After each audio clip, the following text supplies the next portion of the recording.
This is Veterans Memorial Gardens and Interpretive Center here in Grande Prairie, Alberta. And the reason we're here is it's part of the Relics and Bones Grande Cache Express Tour that the CMTA and CMTA Travel Services hosts. So this place is a half-acre pocket garden in the center of Grande Prairie. And it features right now the stories of 110 of our 360 regional killed in action soldiers.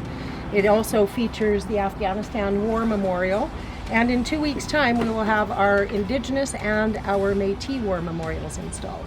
Remembrance is always a good thing for the community, because a community, a country that doesn't remember where it came from is destined to make the same mistakes over and over and over again.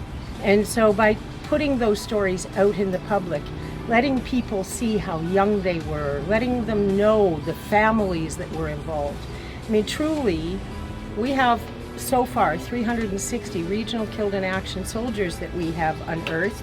That means there's 720 families affected, and that's all throughout our region. So it's important to remember.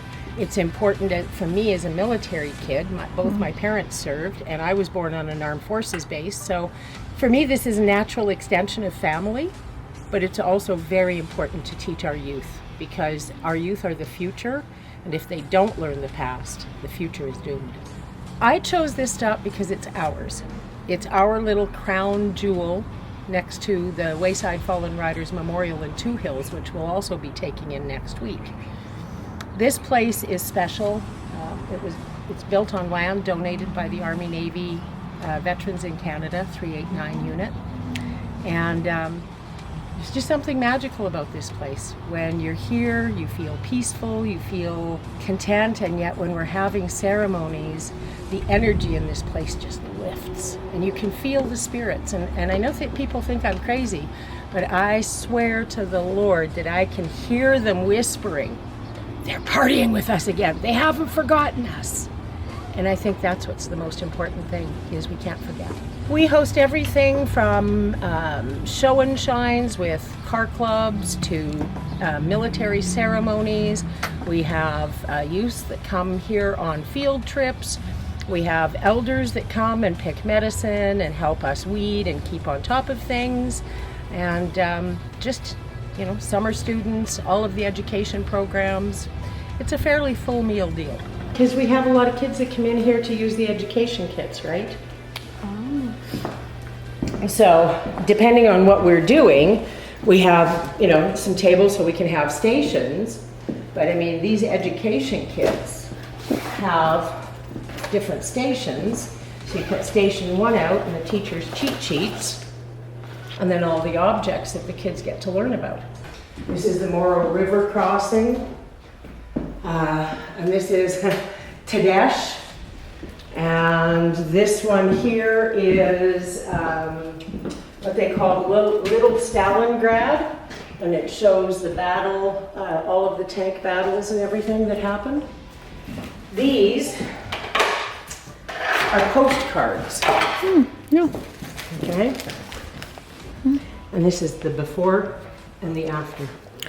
So in this environment, we have, like I said, 360 regional killed in action soldiers. Out of those 360 that we are aware of at this moment in time, as we continue doing the genealogical research to identify all our KIA's ethnicity, we are now at 27 regional killed in action Métis and Cree soldiers from this region, which represents just about 10% of the national KIAs, which makes no sense that this tiny, tiny little region in northwest Alberta would produce 10% of the national KIAs.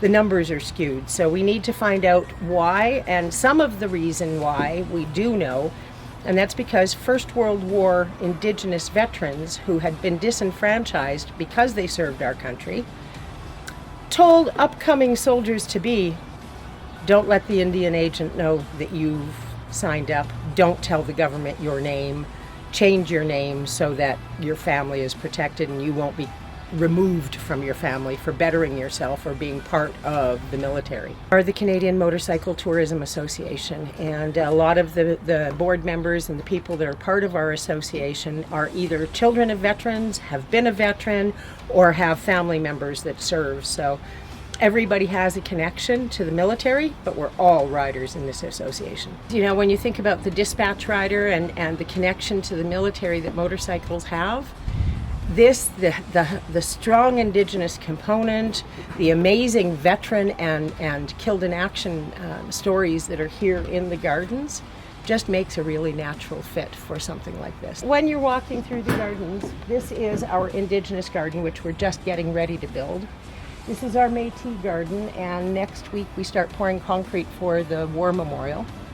Right now we have 9 of our Métis soldier stories already translated into Cree, French, and English. And one of those stories is a young man named Joseph Flavian St. Germain.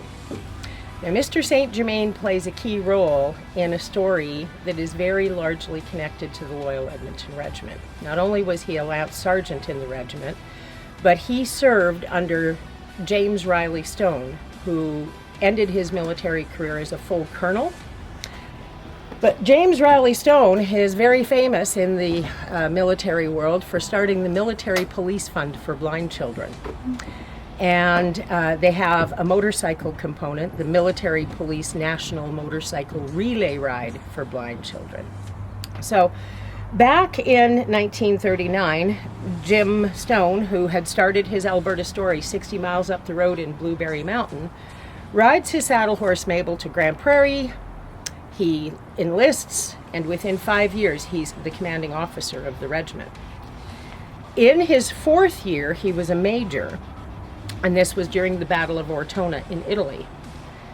And he had paid a compliment to this young Métis soldier, this Joseph Flavian St. Germain. And St. Germain says to him, he says, "Well, sir," he says, "thank you for the compliment," but he says, "Truly, sir," he says, "here, I'm known as the Saint. I run a platoon. My guys and I, we get along great. We do good work." And he says, "I'd just as soon die here, sir. Because if I go home, I'm just another poor goddamned Indian." Fast forward many, many, many years after he died, Jim Stone is in Italy in 1993. And Kathleen Haggerty, who is the collections manager in Edmonton at the Loyal Edmonton Regiment Museum, produced this booklet and showed it to me. It was from 1993, and it was the Loyal Edmonton Regiment's 49er magazine, and Jim Stone recounting the story of all of those who got killed that one particular day in Ortona, including Joseph. And verbatim, he recounted the exact same story Joseph had said about wanting to die in Italy because he didn't want to come home to just be another poor goddamned Indian. And he recounted that story verbatim and then said, and sadly, Joe got his wish.